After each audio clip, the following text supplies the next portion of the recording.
السلام علیکم ورحمۃ اللہ وبرکاتہ۔ الحمدللہ رب العالمین والصلاة والسلام علی اشرف الانبیاء والمرسلین نبینا محمد وعلی آلہ واصحابہ اجمعین ومن تبعہم بإحسان الی یوم الدین، اما بعد۔ اصول فقہ کی آج کی کلاس میں ہم لوگ اجتہاد کے تعلق سے پڑھیں گے۔ گزشتہ کلاس میں اس تعلق سے تھوڑی سی بات آئی تھی، اجتہاد۔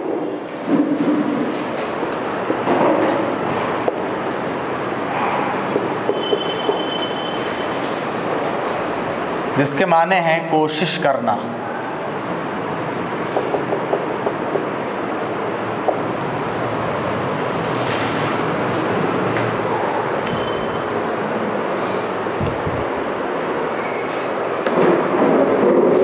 کوشش کرنا، محنت کرنا، اس کو کہا جاتا ہے اجتہاد۔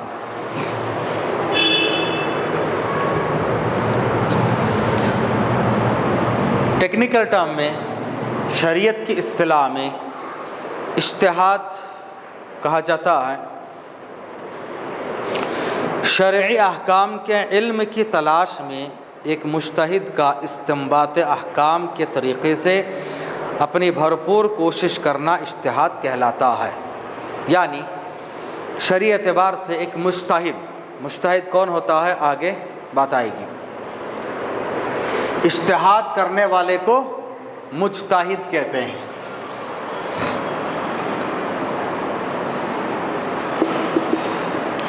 مجتہدن، اجتہاد کرنے والا مجتہد۔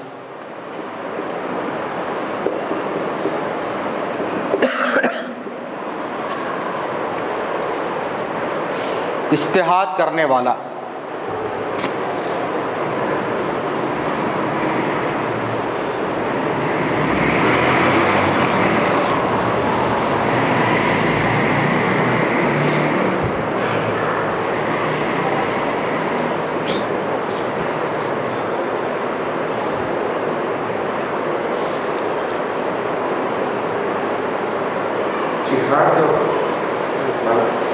باب کا فرق ہے۔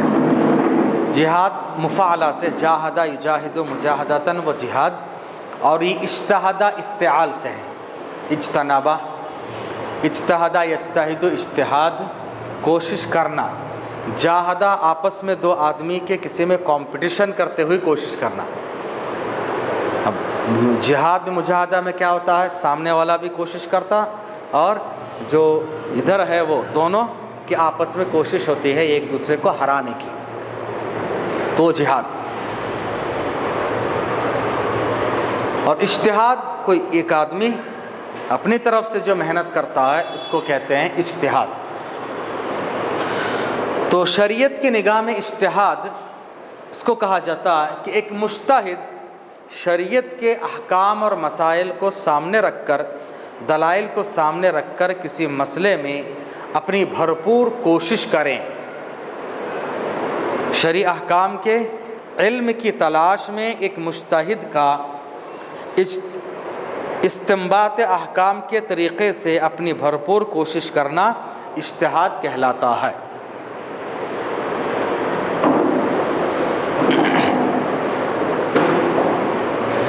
کیسے آگے بات واضح ہوگی۔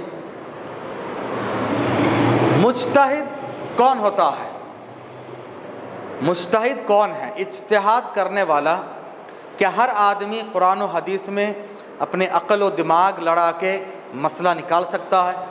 یہ بہت اہم مسئلہ ہے۔ آج کیا ہو گیا، ہر آدمی قرآن پڑھتا ہے، اپنے عقل سے سمجھتا ہے، اس کا مطلب یہ ہوگا، اس کا مطلب یہ ہو سکتا۔ تو قرآن و حدیث کو کیا ہر آدمی اپنی سمجھ سے سمجھ سکتا ہے یا سمجھنا چاہیے؟ دیکھیے، قرآن و حدیث کو اللہ نے بہت آسان بنایا ہے۔ جہاں تک اس کو سمجھنے کی بات ہے، آسانی کے ساتھ سمجھ سکتا ہے، ہدایت حاصل کرنے کی بات ہے، کر سکتا ہے۔ اجتہاد کی ضرورت کب پڑتی ہے؟ جب قرآن و حدیث میں کوئی چیز صراحت کے ساتھ، وضاحت کے ساتھ نہ ہو، تب اجتہاد کی ضرورت پڑتی ہے۔ قرآن و حدیث میں صاف ہے تو آپ کو اور ہمارے کو، کسی کو بھی، یہاں تک کہ صحابہ کرام کو بھی عقل لڑانے کی کوئی ضرورت نہیں تھی، صاف طریقے سے قرآن و حدیث میں ہے۔ تو جب قرآن و حدیث میں نہیں ہے تو اب قرآن و حدیث میں غور کر کے اس سے مسئلہ نکالنا، یہ کون نکالنا ہے؟ جس کے پاس کچھ کنڈیشنز ہو، مجتہد کے کنڈیشنز لکھ لیجیے، یہ بہت اہم ہے۔ مجتہد کون ہوتا ہے؟ اس کی کنڈیشنز، اس کے شرائط۔ تو اجتہاد اور مجتہد کے شرائط۔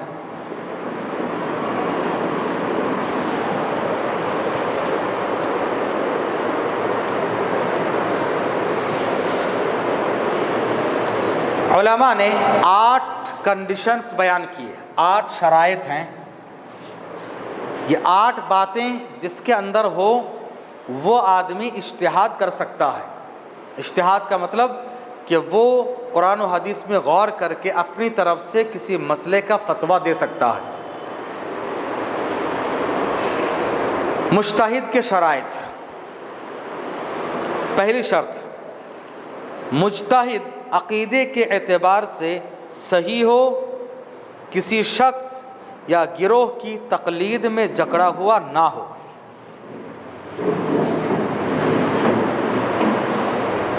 مجتہد عقیدے کے اعتبار سے صحیح ہو، عقیدے کے اعتبار سے صحیح ہو۔ مجتہد کا سب سے پہلے عقیدہ صحیح ہونا ضروری ہے، اور کسی خاص شخص یا کسی خاص جماعت کا مقلد نہ ہو۔ مقلد کا مطلب اس میں جو ہے ہم اتنا ہی عمل کریں گے۔ اس سے کیا بات معلوم ہوئی؟ جو مقلد ہوتا ہے وہ مجتہد نہیں ہو سکتا، جو مقلد ہوتا ہے وہ مجتہد نہیں ہو سکتا۔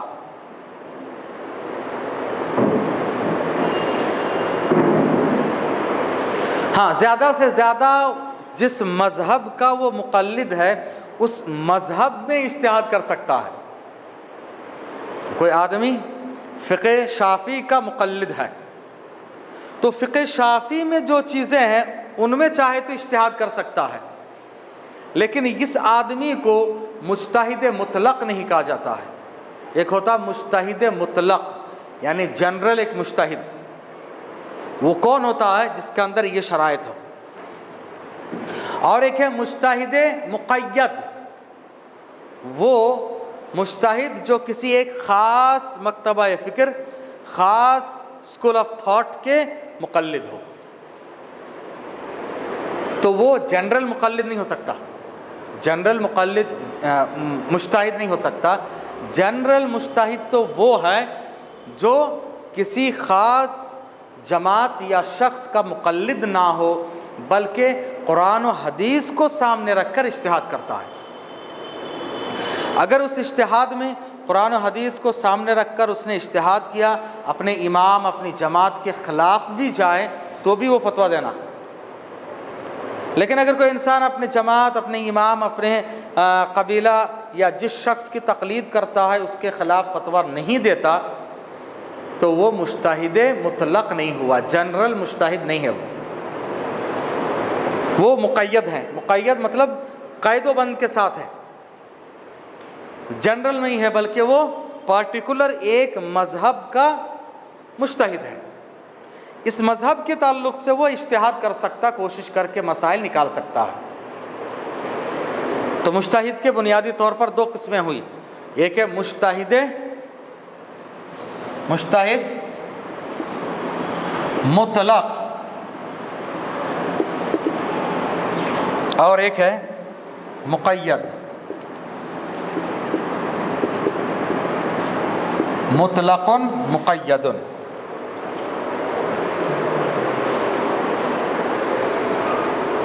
مطلق جو آزاد ہے، مقید جو کسی خاص مکتبہ فکر کا مقلد ہے۔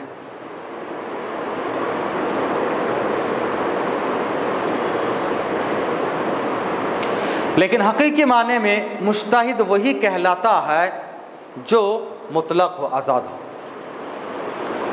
پہلی بات، عقیدہ صحیح ہو، صحیح عقیدے کے ساتھ ساتھ وہ کسی گروہ، شخص یا جماعت کا مقلد نہ ہو، یہ پہلی شرط۔ دوسری شرط، کسی مجتہد کے مجتہد ہونے کی دوسری شرط، عربی زبان اس قدر سمجھ سکتا ہو کہ اسے عربی عبارتوں کے الفاظ، کلام کے مختلف اسلوب جاننے میں مشکل پیش نہ آئے، یعنی عربی زبان کو اچھی طرح سے سمجھتا ہو۔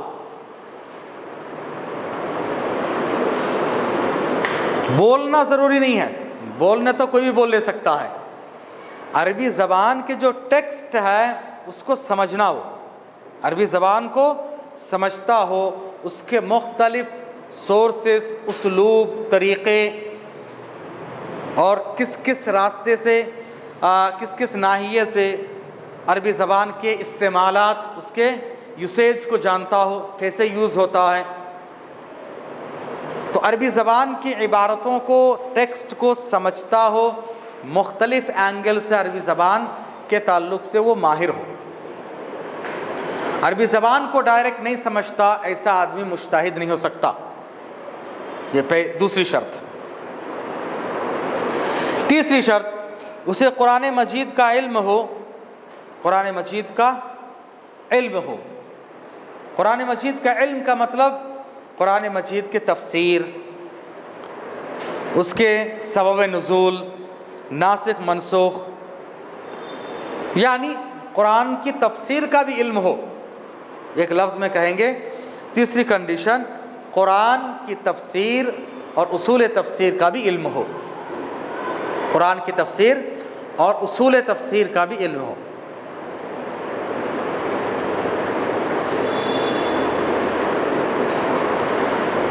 سیم ویسے ہی حدیث نمبر 4 مجتہد کے لیے ضروری ہے کہ حدیث اور اصول حدیث کا علم ہو، حدیث اور اصول حدیث کا علم ہو۔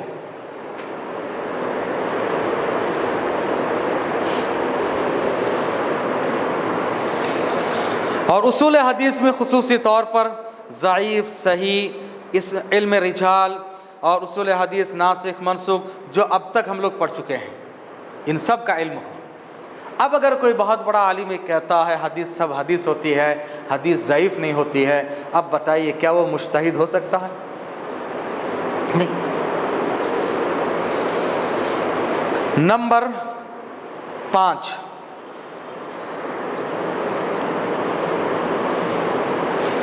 مجتہد کو ان مسائل کا علم ہونا چاہیے جن میں اجماع ہو چکا ہے، مجتہد کو ان مسائل کا علم ہونا چاہیے جن میں اجماع ہو چکا ہو، تمام امت مسلمہ کا، علماء کرام کا جس بات پر اتفاق ہو چکا ہو، ان تمام چیزوں کا علم ہونا چاہیے، یعنی اجماع کے جو مسائل ہیں ان کا علم ہونا چاہیے۔ ہاں، شروع سے اب تک جتنا اجماع ہو چکا ہے ان اجماع کے مسائل کا علم ہونا چاہیے۔ نمبر 6، شریعت کے مقاصد کا علم ہو۔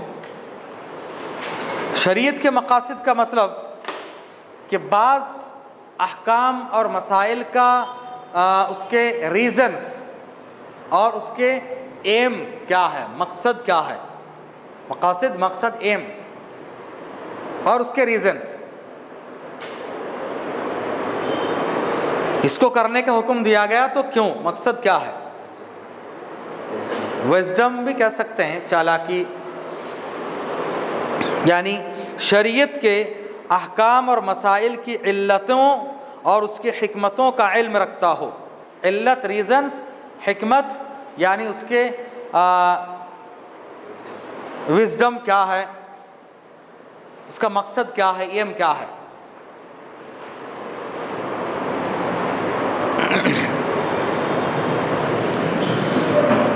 نمبر 7، فقہ اور اصول فقہ کا بھی علم ہو، فقہ اور اصول فقہ کا بھی علم ہو۔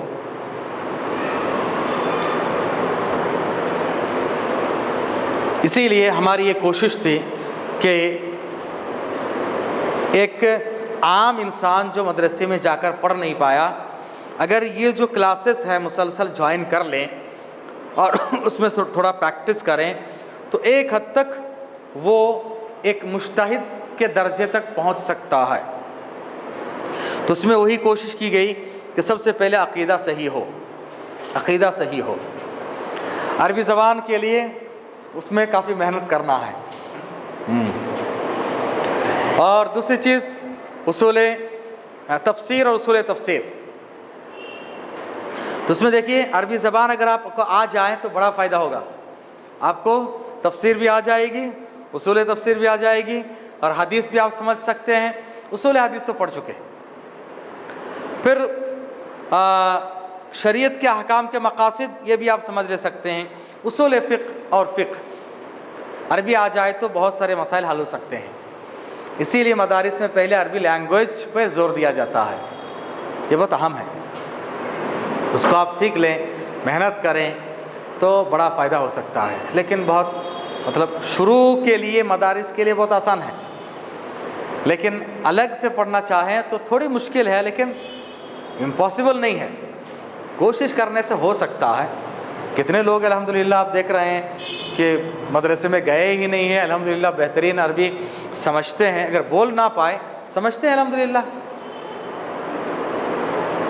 اب شیخ ابو زید ضمیر کو دیکھیے، الحمدللہ انجینئرنگ پڑھ رہے تھے، اب وہ چھوڑ کے عربی بہترین سمجھتے ہیں۔ بولنا آپ کو ماحول مل جائے تو بول لے سکتے، وہ مسئلہ نہیں۔ اور شریعت نے مجتہد ہونے کے لیے بولنا شرط نہیں لگایا، بولنا تو کوئی ڈرائیور جاتا وہی بول لیتا ہے۔ قرآن و حدیث کے ٹیکسٹ کو سمجھنا یہ بہت اہم ہے۔ بہرحال تو الحمدللہ عقیدہ تو پڑھیں، اصول حدیث بھی پڑھیں، اصول فقہ بھی پڑھ رہے ہیں، تفسیر بھی کچھ صورتوں کے کیے ہیں۔ اب کوشش ہے کہ فقہ کا علم ہو جائے۔ بہرحال ایک حد تک کم سے کم جتنا علم جاننا ضروری ہے اتنا تو جان لے سکتے ہیں۔ باقی اجتہاد اگر کسی مسئلے میں کرنے کی ضرورت پڑے کبھی، تھوڑا بہت علماء سے ڈسکس کر کے آپ بتا سکتے ہیں انشاءاللہ۔ 8ویں شرط کہ اس انسان کے اندر نیچرلی اجتہاد کی صلاحیت ہو، اجتہاد کی صلاحیت اور قابلیت ہو، نیچرلی فطری طور پر اس کے اندر اجتہاد کرنے کی صلاحیت اور قابلیت، ایبلٹی ہو۔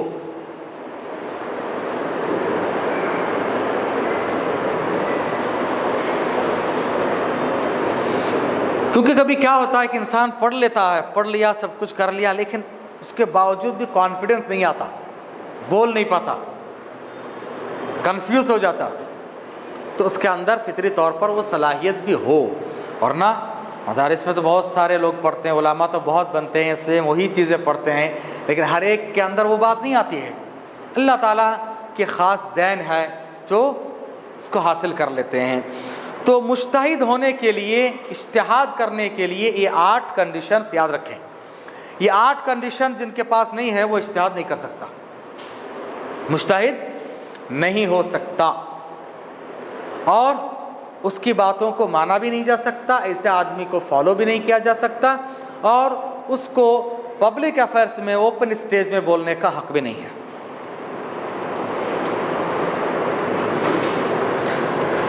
تو یہاں تک ہم نے معلوم کیا اجتہاد کیا ہے، اس کی تعریف، مجتہد کون ہوتا ہے۔ اب مجتہد جو اجتہاد کرتا ہے کن مسائل میں؟ قرآن و حدیث کے جو مسائل طے شدہ ہیں، اللہ تعالیٰ عرش پر ہے، طے شدہ ہے، اب اس میں کوئی اجتہاد کرنے کی کوشش کرے نہیں۔ اجتہاد کن مسائل میں؟ دیکھیے، جن مسائل کے متعلق شریعت میں قطعی ثبوت و دلائل موجود ہو ان میں اجتہاد کی گنجائش نہیں، مثلا نماز، روزہ، زکوٰۃ، حج وغیرہ۔ اجتہاد صرف ان مسائل میں کیا جا سکتا ہے جن کے متعلق دلائل ظنی الدلالات ہو، یعنی قطعی دلائل کے ساتھ پتہ نہیں ہے، ڈاؤٹ فل ہے، سرات کے ساتھ نہیں ہے، جن کے متعلق سرے سے کوئی نص موجود ہی نہ ہو۔ نص کا مطلب قرآن و حدیث میں کوئی ٹیکسٹ نہ ہو، اب کوئی مسئلہ آ گیا، اب اس مسئلے کے لیے ایک مجتہد جن کے اندر یہ 8 کوالٹیز ہوں، وہ غور و فکر کر کے ایک مسئلہ بتا سکتا ہے۔ اب اگر بتاتے ہوئے اس مجتہد سے غلطی ہو گئی تو اللہ تعالیٰ ان کے لیے گناہ نہیں لکھے گا، بلکہ الٹا ایک ثواب ہے۔ مجتہد اجتہاد کرنے والا جو مجتہد مطلق ہے، اجتہاد کرتے کرتے اگر وہ صحیح نتیجے میں پہنچ گیا، رزلٹ صحیح نکال دیا، تو دو ثواب، ایک اجتہاد کرنے کا ثواب اور دوسرا صحیح رزلٹ نتیجے پر پہنچنے کا ثواب۔ اور اگر ان سے غلطی ہو جائے، صحیح رزلٹ اور نتیجے کو پہنچ نہیں پائے، لیکن کم از کم اجتہاد کرنے کا ثواب تو ہے ان کے لیے۔ تو اب اس کو سامنے رکھ کر دیکھیں سلف کا کیا اسلوب ہے۔ اجتہاد کرنے والے مجتہدین نے اجتہاد کر دیا اپنے حد تک، ہماری ذمہ داری بنتی ہے کہ جو قرآن و حدیث کے موافق ہے، زیادہ صحیح ہے، اس کو مان لینا، باقی چیزوں کو ادب و احترام کے ساتھ چھوڑ دینا۔ ہم ان کو برا بھلا نہیں کہنا، اگر ان سے غلطی بھی ہو گئی، صحابہ کرام، تابعین اعظام، تبع تابعین، ائمہ، محدثین، ان سے کسی مسئلے میں چوک بھی ہو گئی، ہم کیوں برا بھلا کہنا؟ بھائی اللہ نے ان کو معاف کر کے الٹا ایک ثواب دیا، ہم کیوں ان کو برا بھلا کہنا؟ بالکل برا بھلا نہیں کہنا۔ کسی بھی امام سے قرآن و حدیث کے خلاف ہی انہوں نے اجتہاد کر دیا، کوئی بات نہیں، اللہ معاف کرنے کا وعدہ کیا ہے اور باقاعدہ ایک ثواب ان کے لیے موجود ہے۔ ہم خواہ کا کچھ بولیں گے تو الٹا گناہ ملے گا ہم لوگوں کو۔ اس لیے مجتہدین کے تعلق سے ہمیں کچھ زبان نہیں کھولنا، جو چیز ہے حق ہے اس کو لے لینا، باقی چھوڑ دینا چاہیے۔ اجتہاد کسی زمانے کے ساتھ خاص نہیں ہے، کسی زمانہ کے ساتھ، کسی وقت کے ساتھ، کسی ایرا کے ساتھ خاص نہیں ہے کہ یہاں تک ہی اجتہاد ہو سکتا ہے، آگے نہیں، ایسا نہیں۔ قیامت تک اجتہاد کا دروازہ کھلا ہوا ہے، اور الحمدللہ نئی نئی تحقیقیں آ رہی ہے، قیامت تک آئے گی۔ اس کا مطلب یہ نہیں کہ پہلے لوگ غلط تھے، یہ لوگ صحیح، ایسا نہیں، اجتہاد ہے، الحمدللہ اجتہاد ہو رہا ہے، نئی نئی تحقیق آ رہی ہے، وہ بھی غلط نہیں تھے، آج جو کر رہے ہیں یہ بھی غلط نہیں ہے۔ ہمیں سوچ کر جو چیز آپ کو صحیح لگی اس کو قبول کر لینا۔ کن مسائل میں؟ جن میں صاف طریقے سے کچھ نہیں ہے، تو اس وقت آپ نے ایک مجتہد کی بات لے لی تو آپ پر بھی گناہ نہیں ہے، غلطی ہو گئی تھی اس مجتہد سے، آپ نے وقتی طور پر اس پر عمل کر لیا، گناہ آپ کو بھی نہیں، ان کو بھی نہیں۔ پھر بعد میں آپ کو پتا چلا نہیں بھائی یہ صحیح نہیں، یہ صحیح ہے، تو رجوع کر لینا۔ اسی لیے امام ابو حنیفہ رحمہ اللہ کے شاگردوں نے 80% یا 85% مسائل میں اپنے استاد کے خلاف گئے۔ کیوں؟ شروع میں ان کے استاد نے اجتہاد کر کے فتویٰ دیا اور بعد میں پتہ چلا کہ نہیں، اس میں غلطی ہوئی۔ اللہ تعالیٰ تو امام صاحب کو معاف کر دیں گے، لیکن ان کی تقلید کرنے والوں کو معاف نہیں کرے گا۔ اسی لیے ان کے شاگردوں نے کیا سمجھا، دیکھو انہوں نے اپنے ڈائریکٹ جو ان کے شاگرد تھے کیسے ان کی تربیت کی۔ بارہا وہ کہتے تھے اذا صح الحدیث فهو مذہبی، جب صحیح حدیث آ جائے وہی میرا مذہب ہے۔ تو امام ابو حنیفہ کا مذہب کیا تھا بھائی؟ صحیح حدیث۔ تو اسی لیے بعض لوگ کہتے ہیں امام ابو حنیفہ صحیح اہل حدیث تھے۔ کیا تھے؟ صحیح اہل حدیث۔ ہم بھی وہی کہتے ہیں بھائی حدیث کو ماننے والے اہل حدیث ہوتے ہیں، تو وہ خود اہل حدیث تھے، کیونکہ انہوں نے کہا اذا صح الحدیث فهو مذہبی، جب حدیث آ جائے تو حدیث ہی میرا مذہب ہے۔ مطلب کیا ہے؟ میں اہل حدیث ہوں۔ آگے بڑھیں۔ اجتہاد میں چینجز کی گنجائش ہے۔ آج میں نے ایک اجتہاد کیا، ایک نتیجے پر پہنچا، ایک رزلٹ پہ پہنچا، لیکن چند دنوں کے بعد کچھ اور تحقیق مجھے معلوم ہوئی، پتہ چل رہا نہیں وہ صحیح نہیں ہے، تو رجوع کر لینا۔ بڑے بڑے ائمہ سے، محدثین سے رجوع کرنا ثابت ہے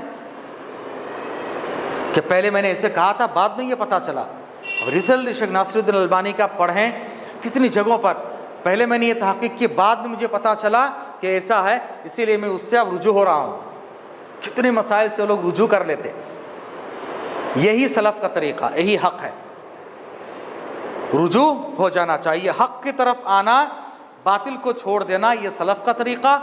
باطل پہ اڑے رہنا یہ شیطان کا طریقہ ہے. کہا کہ میں صحیح میں اس سے آدم سے بہتر ہوں, باطل پہ اڑا رہا ہوں.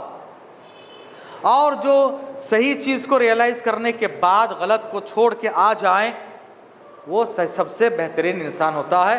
اللہ نے اسی لیے کہا غلطی ہوگی توبہ کر کے آ جاؤ واپس, وہ سب سے بہترین بندہ ہے.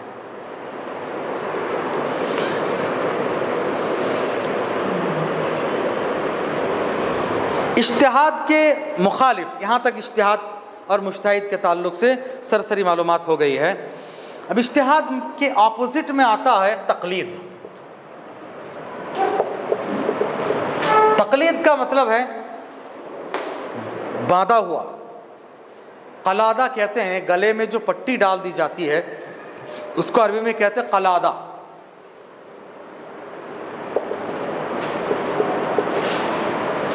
اسی سے تقلید.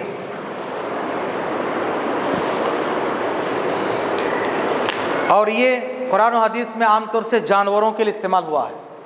معاف کیجیے گا, جانوروں کے لیے استعمال ہوا کہ جانور کے گلے میں پٹی ڈال کے اس کو لے جایا جاتا. اب جانور کے گلے میں پٹی ڈال دیے, آپ کے ہاتھ میں اس کی نکیل ہے, اس کی رسی ہے, وہ اپنی مرضی سے کچھ کر سکتا نہیں. جس طرف آپ لے جائیں گے اس طرف اس کو جانا ہے. تو یہ تقلید. اب آپ اس کو اس طرف لے جا رہے ہیں, وہ بول نہیں سکتا, پوچھ نہیں سکتا کیوں اس طرف لے کے جا رہے ہیں, بس آپ لے کر جا رہے ہیں, مجھے جانا ہے, دلیل نہیں پوچھ سکتے.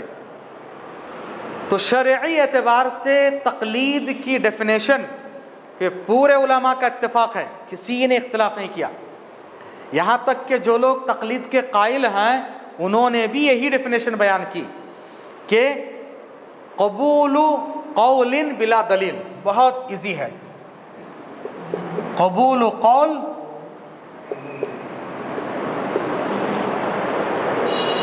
بلا دلیل یا بلا حجہ. بات کو قبول کر لینا بغیر دلیل کے, بغیر دلیل کے بات ایکسپٹ کر لینا, قبول کر لینا. آپ نے کہا, ہم نے مان لیا, ختم. یہ تقلید. قرآن و حدیث میں یہ لفظ نہ اللہ کے لیے استعمال ہوا, نہ نبی کے لیے استعمال ہوا, نہ کسی اور کے لیے استعمال ہوا ہے. لیکن پتہ نہیں بعد میں لوگوں نے اس لفظ کو کیوں اتنا ہوا دے دیا کہ تقلید کرنا ہی کرنا ہے, تقلید واجب ہے, فرض ہے. آج تو اس پر سیمینار قائم کر رہے لوگ, آرٹیکلز لکھ رہے. انشاءاللہ میں نیکسٹ کلاس میں آپ کو بتاؤں گا کہ اجتہاد کا دروازہ کب تک کھلا تھا, پھر تقلید کب سے شروع ہوا, اس کے اسباب و ریزنز کیا تھے, پھر اس کے بعد اس کو توڑنے کے لیے لوگ کیا کیا کوششیں محنتیں کیے, اور فقہ مختلف زمانے میں, نبی کے زمانے میں, صحابہ, پھر تابعی, تبع تابعین کے زمانے میں فقہ کا طریقہ کیسے تھا, پھر بعد میں تقلید کہاں سے شروع ہو گئی, پھر لوگوں میں ڈائیورشن کیسے ہوا, مختلف یہ 4-5 مکتبہ فکر کیسے بن گئے. یہ ایک سرسری ایک ہسٹری انشاءاللہ, گویا کہ فقہ اور اصول فقہ کی ایک ہسٹری ہم لوگ سرسری معلوم کریں گے انشاءاللہ. اور وہ دماغ میں رکھنا تھوڑا ضروری ہوتا ہے, اور نہ لوگ پریشان ہوتے ہیں بھائی کیسے قرآن و حدیث جب تھے تو پھر کیوں یہ لوگ الگ ہو گئے. کیا وہ لوگ نہیں سمجھتے تھے؟ کیا ابو حنیفہ کو پتہ نہیں تھا؟ کیا اتنے بڑے عالم نہیں تھے؟ کیا ان سے زیادہ علم ہم کو آ گیا؟ یہ اس کی تھوڑی سی تحقیق ہم لوگ انشاءاللہ کریں گے. سب تقلید کو آج تھوڑا سمجھ لیجیے کہ تقلید یہ ہے کہ کسی کی بات بغیر دلیل کے مان لینا. لفظی اعتبار سے اس کے لٹرری کی میننگ یہ ہے, لٹریچر میں میننگ یہ ہے کہ کسی کے گلے میں پٹی ڈالنا, قلادہ, ہار یا پٹی ڈالنا. شریعت کے حساب سے تمام کا اتفاق ہے کہ کسی کی بات بغیر دلیل کے قبول کر لینا, قبول قول بلا دلیل. امام غزالی نے بھی وہی تعریف کی ہے, قبول قول بلا حجہ, بغیر دلیل کے کسی کی بات مان لینا تقلید ہے.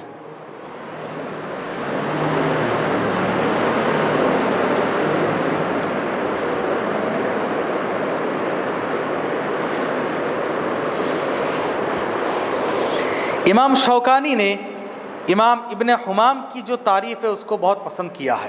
تقلید کی تعریف میں انہوں نے کہا کسی ایسے شخص کے قول پر بلا دلیل عمل کرنا جس کا قول حجت نہ ہو، جس کی بات شریعت میں دلیل نہیں ہے، اس کی بات کو مان لینا بغیر دلیل کے، یہ تقلید ہے۔ بہت اچھی تعریف ہے یہ۔ اب نبی کی بات شریعت میں دلیل ہے بھائی، صحابہ کی بات بھی شریعت میں دلیل ہے، اسی لیے ہم لوگ دلائل میں پڑھے ہیں، اجماع شریعت میں دلیل ہے، لیکن شریعت کے دلائل میں ہم نے تقلید پڑھی ہے کیا؟ ہے؟ نہیں ہے۔ تو کسی کی بات، جس کی بات شریعت میں دلیل نہ ہو، بغیر کسی دلیل کے مان لینا، جبکہ صحابہ اکرام بھی یہ نہیں کرتے تھے۔ صحابہ نبی کی تقلید نہیں کرتے تھے، بلکہ نبی کی اطاعت کرتے تھے، اور قرآن و حدیث میں لفظ اطاعت و اتباع آیا ہوا ہے، اتباع اور اطاعت۔ اتباع اور اطاعت میں کیا ہے؟ باقاعدہ دلیل ہوتی ہے، دلیل کے ساتھ جانا۔ نبی کی تقلید کر سکتے، یہ لفظ سلف نے پسند نہیں کیا، کیونکہ قرآن و حدیث میں کہیں یہ لفظ استعمال نہیں ہوا۔ قرآن و حدیث میں اللہ کے لیے ہو، نبی کے لیے ہو، لفظ تقلید کا استعمال نہیں ہوا، بلکہ اب اللہ تعالیٰ قرآن میں کہتا ہے بالبینات والزبر، میں جو بھی بتاتا ہوں دلیل کے ساتھ بولتا ہوں۔ بھائی اللہ نے باقاعدہ دلائل دیے ہیں، نبی نے باقاعدہ دلائل پیش کیے ہیں، اسی لیے دیکھیے صحابہ کرام کا منہج، جب احد کے میدان یا بدر کے میدان میں آپ صلی اللہ علیہ وسلم آ کر ایک جگہ پر پڑاؤ ڈالے، ٹینٹ بچھائے کہ چلو یہاں پر ہم لوگ ٹھہرتے ہیں۔ بعض صحابہ نے کہا کہ اللہ کے رسول، یہ اللہ کی طرف سے آپ کو حکم ملا یا آپ اپنی طرف سے؟ کہا کہ میں اپنی طرف سے کہہ رہا ہوں۔ تو کہا کہ یہ جگہ مناسب نہیں ہے۔ تو اس سے کیا معلوم ہو رہا؟ صحابہ نبی کو دلیل پوچھتے تھے، یہ اللہ کی طرف سے ہے کیا؟ پھر اسی طرح سے آپ صلی اللہ علیہ وسلم عصر کے بعد نماز پڑھنے سے روکتے تھے، اور آپ خود آ کر گھر میں پڑھتے تھے۔ تو آپ کی بیوی ام سلمہ نے پوچھا، آپ تو خود لوگوں کو پڑھتے ہیں، آپ کیوں پڑھ رہے ہیں؟ دلیل دو۔ تو صحابہ فالو ایسے نہیں کرتے تھے۔ بریرہ رضی اللہ تعالی عنہ، شریعت کا اصول ہے میاں بیوی دونوں غلام اور لونڈی ہے، ان میں سے اگر کوئی بھی آزاد ہو جائے تو اس کو اختیار ہے۔ اب یہ بیوی آزاد ہو گئی، بریرہ آزاد ہو گئی، شوہر ابھی غلام ہے، شریعت کے حساب سے اس کو آپشن ہے، چاہے تو اس کے ساتھ رہیں یا چھوڑ کے چلے جائیں۔ بریرہ نے کہا میں رہتی نہیں، چھوڑ کے چلی گئی۔ اب وہ بیچارے ان کے پیچھے پیچھے روتے پھرتے تھے، بڑے پریشان تھے، یہاں تک کہ صحابہ کو نبی کو رحم آ گیا۔ نبی نے ان سے کہا کہ جاؤ ان کے پاس رہ جاؤ۔ بریرہ نے پوچھا یہ شریعت کی دلیل کے طور پر بول رہا ہے یا آپ کا مشورہ ہے؟ کہا کہ میرا مشورہ، قبول کر بھی سکتی نہیں بھی کر سکتی۔ دیکھیں تو ایسا نہیں کہ صحابہ کرام بغیر دلیل کے قبول کرتے تھے، ایکسپٹ کرتے تھے، نہیں۔ قرآن نے بارہا کہا بالبینات والزبر، واضح دلائل کے ساتھ ہے، نشانیوں کے ساتھ ہے، براہین کے ساتھ ہے، اور جو بھی تم بتاتے ہو وہ دلیل کے ساتھ بولو۔ یوسف علیہ السلام، سورہ یوسف کے بعض کوٹیشن بہت بہترین ہیں، خاص طور سے داعی کے لیے۔ اللہ نے کیا فرمایا؟ ہر داعی نبی کے ذریعے سے فرمایا کہ یہ کہو قل ہذہ سبیلی، یہ میرا راستہ ہے، ادعو، میں اس کی طرف دعوت دیتا ہوں، اور وہ بھی جو میری اتباع کرتے ہیں علی بصیرہ۔ علی بصیرہ کا مطلب دلیل کے ساتھ اس کو اچھی طرح سے واضح ہو جانا چاہیے، کلیئرلی اس کو معلوم ہو جانا چاہیے کہ یہ حق ہے، یہ صحیح ہے، پھر اس کے بعد اس کی طرف دعوت دو۔ تو پہلے دلائل کا علم حاصل کرنا، پھر دعوت تبلیغ کا کام کرنا ہے۔ کہیں بھی دیکھیے قرآن و حدیث میں دلیل ہے، دلیل کے ساتھ ہی ہے۔ جب دلیل کے ساتھ ہے تو تقلید نہیں ہوئی، یہ اتباع ہے، اطاعت ہے۔ دلیل آ گئی، نبی نے کہا یہ کرنا، اور حدیث بتا دیے کہ وہی آئی تھی، اللہ نے کہا، تو ظاہر سی بات ہے دلیل ہو گئی۔ اب اس کی اتباع کرنا، اس کو فالو کرنا، اس کے اوبے بن جانا، تو یہ قرآن و حدیث میں ہے اتباع، اوبیڈنس، اور اسی طرح سے فالو۔ لیکن تقلید کا لفظ قرآن و حدیث میں نہیں آیا ہے، یہ بعد میں لوگوں نے ایجاد کر لیا۔ کیسے ہوا؟ انشاءاللہ نیکسٹ کلاس میں معلوم کریں گے۔ اہل علم نے لکھا کہ تقلید کا حکم کیا ہے؟ ویسے اجتہاد تو تقلید بھی کرنا ہے کیا؟ حقیقی معنی میں تقلید شریعت میں حرام ہے، اور بعض مسائل میں شرک تک پہنچانے والا ہوتا ہے۔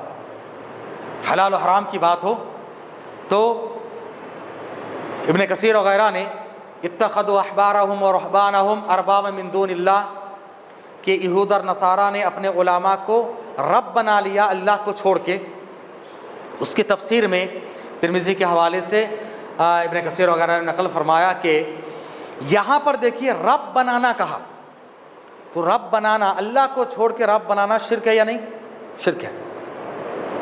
عدی بن حاتم طائی کو یہ بات سمجھ میں نہیں آئی، ارے بھائی ہم لوگ تو شرک نہیں کرتے تھے۔ انہوں نے کہا کہ میں پکا عیسائی آدمی، اور عیسائیت صحیح عیسائیت پر تھا میں، ہم لوگوں نے تو اپنے علماء کو رب نہیں بنایا، رب تو اللہ کو مانتے تھے، یہاں تک کہ عیسیٰ علیہ السلام کو بھی ہم رب نہیں مانتے تھے، ان کے بیٹے کہتے تھے، ان کا مقام اونچا کرتے تھے، لیکن رب تو اللہ کو ہی مانتے تھے۔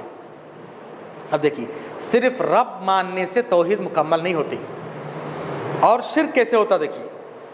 تو اس وقت نبی نے کہا جب تمہارے علماء ایک چیز کو حرام بولتے آنکھ بند کر کے مانتے ہاں، ایک چیز کو حلال بولتے آنکھ بند کر کے مانتے کہا ہاں، تو بغیر دلیل کی کسی کی بات کو مان لینا، کہا کہ یہ رب بنانا ہوا، یہ شرک ہے۔